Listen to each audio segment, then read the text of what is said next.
दोस्तों, एक महिला होती है, उस महिला का घर बहुत अच्छा चल रहा होता है। वो महिला शादीशुदा होती है, अपने पति के साथ में बहुत ज़्यादा खुश होती है। फिर वो महिला डिमांड करती है अपने पति से एक मोबाइल फ़ोन की। तो उसका पति पहले उसे समझाता है, लेकिन जब वो नहीं मानती है तो उसका पति जो होता है एक मोबाइल फ़ोन दिला देता है। और उसके बाद में दोस्तों कई सारी महिलाएं सोशल मीडिया का इस्तेमाल करती है, तो ये भी सोशल मीडिया का इस्तेमाल करती है उस फ़ोन पर।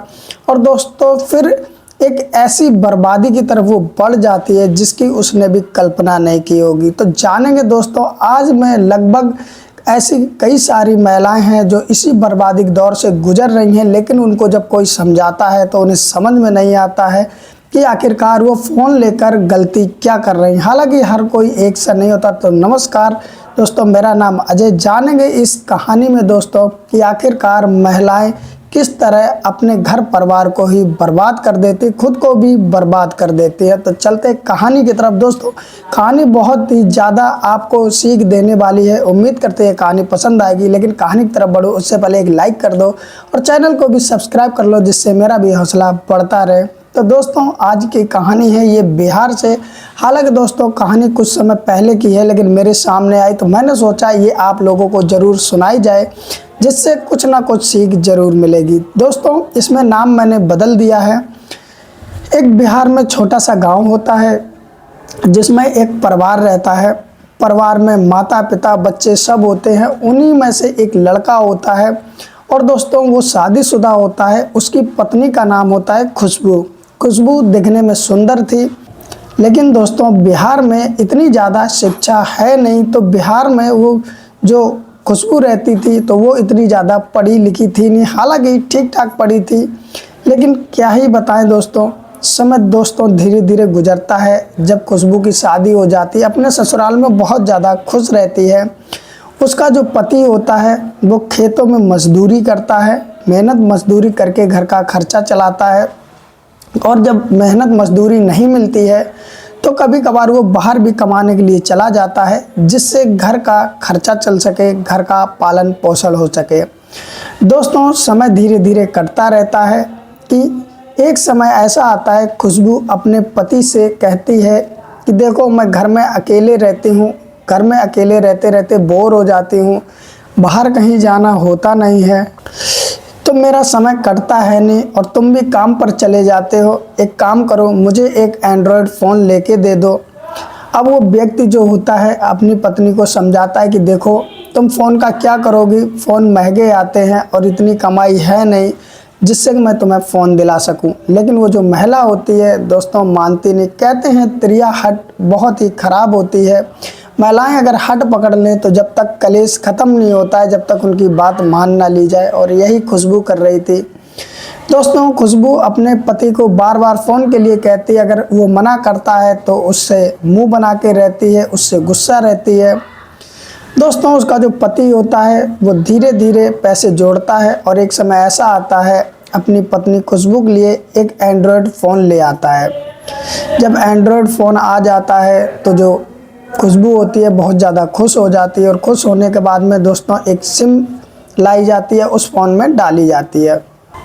अब दोस्तों उस एंड्रॉयड फ़ोन में जब वो सिम पड़ जाती है, नेट भी आ जाता है उसमें।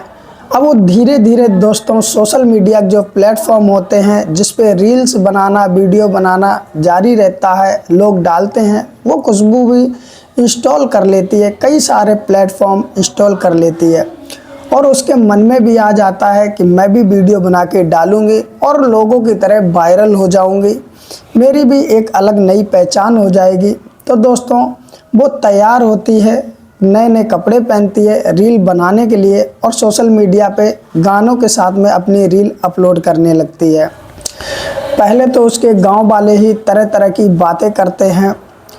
खुशबू के पति से कहते हैं कि देखो, तुम्हारी जो बीबी है इस तरह की वीडियो बनाती है।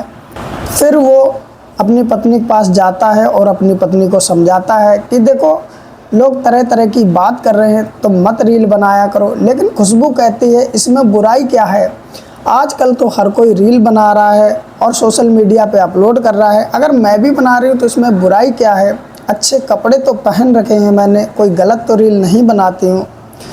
दोस्तों उसके बाद खुशबू अपने पति को समझा देती है, वो भी मान जाता है कि चलो ठीक है, जो भी कर रहे हो वो ठीक है। समय दोस्तों धीरे धीरे और गुजरता है। जब समय गुजरता रहता तो धीरे धीरे दोस्तों उसके जो व्यूज़ हैं बढ़ने लगते हैं, देखने वाले होते वो बढ़ने लगते हैं, और दोस्तों धीरे धीरे उसकी रील पे कमेंट भी आने लगते हैं। समय दोस्तों और गुजरता है कि एक शुभम नाम का व्यक्ति होता है, वो उसके रील पे कमेंट करने लगता है और कमेंट करके मीठी मीठी बातें करता, भाभी ऐसी बात, भाभी ऐसी बात। अब दोस्तों जो ये खुशबू होती है उसका जब कमेंट पढ़ती है तो बहुत ज़्यादा खुश होती है। उसे ऐसा लगता है कि जैसे सोशल मीडिया के धीरे धीरे वो रानी बनती चली जा रही है, लेकिन उसे पता नहीं था कि जिस दलदल में वो धंस रही है वो दलदल उसे एक बर्बादी की तरफ मोड़ रहा है। दोस्तों समय धीरे धीरे बीतने लगता है। वह जो व्यक्ति होता है वो खुशबू को कमेंट पे कमेंट करता रहता है और उसकी खूबसूरती की तारीफ़ करता रहता है। समय दोस्तों धीरे धीरे और बढ़ता रहता है और ये रील बना बना के डालती रहती है। धीरे धीरे दोस्तों खुशबू का लगाव इतना उस व्यक्ति की तरह बढ़ जाता है कि वो व्यक्ति कमेंट करता और ये उसका रिप्लाई करती। वो व्यक्ति एक समय ऐसा आता है जो खुशबू का व्हाट्सअप नंबर मांगता है और खुशबू भी हंसी खुशी उसे व्हाट्सअप नंबर दे देती है। अब दोस्तों इनकी रील पर ही नहीं, व्हाट्सएप पे भी चैटिंग चालू हो जाती है और फ़ोन भी आने जाने चालू हो जाते हैं। खुशबू किस दलदल की तरफ बढ़ रही थी उसे खुद ही नहीं पता चल रहा था। बस वो एक इंटरेस्ट आने लगता है उस व्यक्ति से चैटिंग करने में, बात करने में, क्योंकि दोस्तों आजकल की जो महिलाएं इस टाइप की होती हैं, हालांकि हर कोई एक जैसा नहीं होता है, तो उन्हें समझना चाहिए कि पति उतना टाइम नहीं दे सकता है, उसे घर के खर्चे भी देखने हैं, बच्चों को भी देखना है, उसे कमाने जाना पड़ता है। लेकिन खुशबू को ऐसा लगता था कि मेरा पति मुझे टाइम ही नहीं दे रहा, और जो वो व्यक्ति जो कमेंट कर रहा था, चैटिंग कर रहा था, बात कर रहा था, वो दिन भर उसको टाइम दे रहा है। दरअसल उन ऐसे लोगों की सच्चाई ये होती है कि वो कोई प्यार व्यार नहीं करते, वो सिर्फ अपना मतलब निकालना चाहते हैं और उसके बाद फिर छोड़ देते हैं। ना वो औरत घर की बसती है ना घाट की, और ऐसा ही कुछ यहाँ खुशबू के साथ होने वाला था। दोस्तों इनमें चैटिंग चालू हो जाती है, बातें चालू हो जाती हैं, धीरे धीरे इनकी नज़दीकियाँ बढ़ने लगती हैं। अब दोस्तों जो शुभम होता है वो चैटिंग और बातें करते करते खुशबू से इतना घुल मिल जाता है कि खुशबू से मिलने की बात करने लगता है। खुशबू भी कहीं ना कहीं बहुत बेकरार थी उससे मिलने के लिए, और खुशबू एक दिन मार्केट में उसे बुलाती है। शुभम जो होता है वो भी पास का ही रहने वाला होता, ज़्यादा दूर का होता नहीं है। दोनों मार्केट में मिलते हैं, बैठते हैं, बातें करते हैं और उसके बाद में वहीं रेस्टोरेंट पे खाते पीते हैं। दोस्तों जो वो व्यक्ति शुभम होता है वो खुशबू को गिफ्ट वगैरह भी लेके देता है। खुशबू बहुत ज़्यादा खुश हो जाती है। वो ये भी भूल जाती है कि वो शायद किसी की पत्नी है। उसे ये भी याद नहीं रहता है कि शायद उसके लिए कोई बाहर कमा भी रहा है, लेकिन वो ये सब भूल जाती है और उस शुभम के प्यार में पड़ जाती है। दोस्तों धीरे धीरे वो प्यार बढ़ता चला जाता है इन दोनों में। एक समय ऐसा आता है जब शुभम कहता है खुशबू से कि मैं तुमसे शादी करना चाहता हूँ, तुम अपने पति को छोड़ दो। खुशबू भी दोस्तों कमाल की बात ये होती है कि वो मान जाती है उसकी बात। वो ये नहीं सोचती है कि जो मेरा पति इतने अच्छे से रख रहा है, मेरी जिद पूरी कर रहा है, उसे छोड़ने को वो तैयार हो जाती है। और दोस्तों इधर धीरे धीरे जब खुशबू बात करती है तो खुलकर बात करने लगती है। गांव मोहल्ले में सबको पता चल जाता है कि खुशबू अपने पति के अलावा किसी और से भी बात करती है। धीरे धीरे कहानी ये खुशबू के पति को पता चलती है, तो जब उसका पति खुशबू से कहता है कि ये फ़ोन बंद करके रख दो, तुम किसी से बात करती हो, तो खुशबू स्पष्ट शब्दों में कह देती है कि मैं बात करना बंद नहीं करूँगी, तुम्हें मेरे साथ रहना हो तो रहो, अन्यथा मैं उस शुभम के साथ रहूँगी। उसका पति काफ़ी समझाने की कोशिश करता है लेकिन वो मानती नहीं, और लास्ट में खुशबू और शुभम होते हैं वो फैसला कर लेते हैं कि हम एक दूसरे के साथ में ज़िंदगी काटेंगे।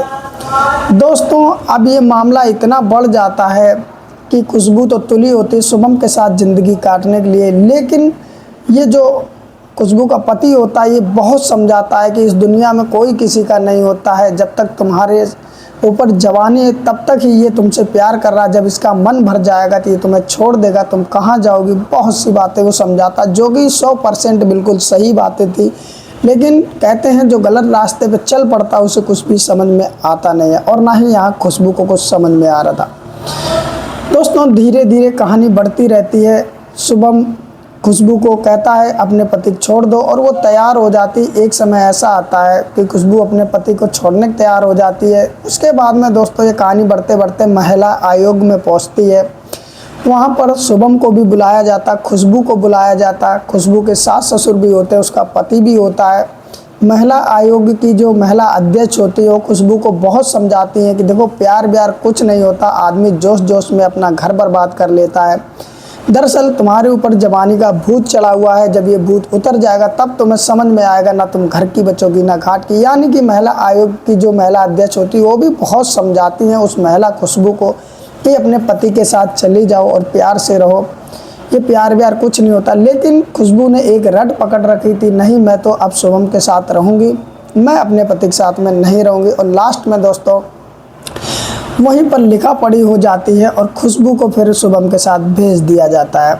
लेकिन इधर जो खुशबू का पति होता है, उसके सास ससुर होते हैं, वो अपने घर आ जाते हैं।